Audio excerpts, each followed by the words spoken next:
Masyarakat Indonesia pasti tidak asing dengan cengkeh. Dilansir dari kompas.com, kuncup bunga beraroma khas ini adalah tanaman asli Indonesia.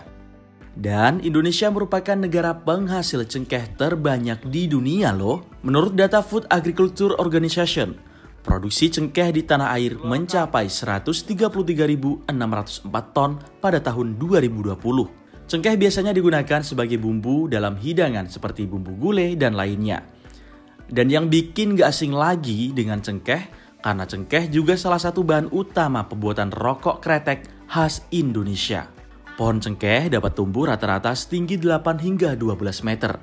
Pertumbuhan pohon cengkeh membutuhkan iklim tropis lembab atau subtropis. Pohon cengkeh dapat ditanam pada daerah yang jauh dari laut atau dataran tinggi dengan curah hujan cukup merata. Cengkeh baru dapat berproduksi pada umur 7 tahun. Setelah itu produktivitasnya akan tinggi sejak umur 10 tahun dan terus meningkat hingga umur 30 tahun. Setelah berumur 30 tahun ke atas, cengkeh akan mengalami penurunan produktivitas.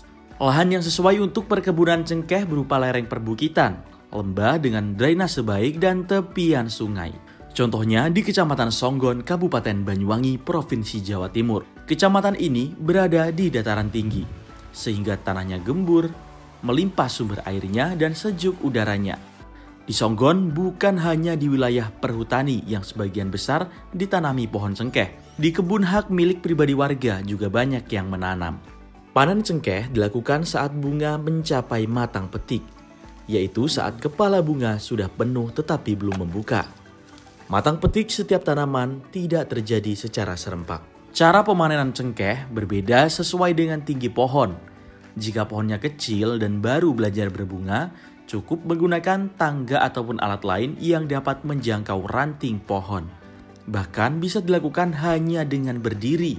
Namun untuk pohon yang sudah berusia belasan hingga puluhan tahun, selain menggunakan tangga harus menggunakan alat lain, seperti bambu untuk pijakan dan tempat duduk waktu di atas pohon, besi yang didesain khusus untuk menjangkau ranting, tas selendang untuk wadah, dan tali tampar untuk keamanan dan kenyamanan.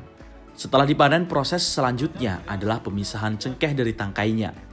Proses ini biasanya dilakukan secara bersama-sama. Enak loh sambil cerita-cerita. Hehehe. Setelah terpisah, barulah cengkeh dijemur menggunakan alas hingga kering. Keringnya bunga cengkeh ditandai dengan patahnya cengkeh ketika ditekan. Setelah cengkeh kering, baru kemudian siap dijual.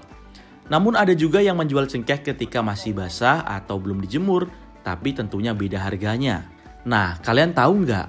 Untuk setiap 3 kg cengkeh basah, rata-rata akan menghasilkan 1 kg cengkeh kering. Tangkai cengkeh juga laku dijual walau hanya berkisar 3 hingga 5.000 rupiah per kilonya. Daun cengkeh juga bisa dijual loh. Biasanya per karungnya dihargai Rp10.000 yang akan digunakan sebagai minyak cengkeh. Tantangan petani setelah pemanenan biasanya adalah bertambahnya waktu proses pengeringan karena curah hujan yang tinggi. Di Pasar Songgon banyak tempat pengepul yang menerima penjualan bunga cengkeh. Biasanya dapat berapa kilo, Mbak? Ya tergantung pohonnya. Kalau besar ya banyak, kalau masih baru belajar ya cuma sedikit. Biasanya berapa 1 kilo? Sekarang katanya turun, tinggal 85. Kalau musim mahal ya sampai 125. Kalau paling murah berapa? Paling murah ya 70, 60.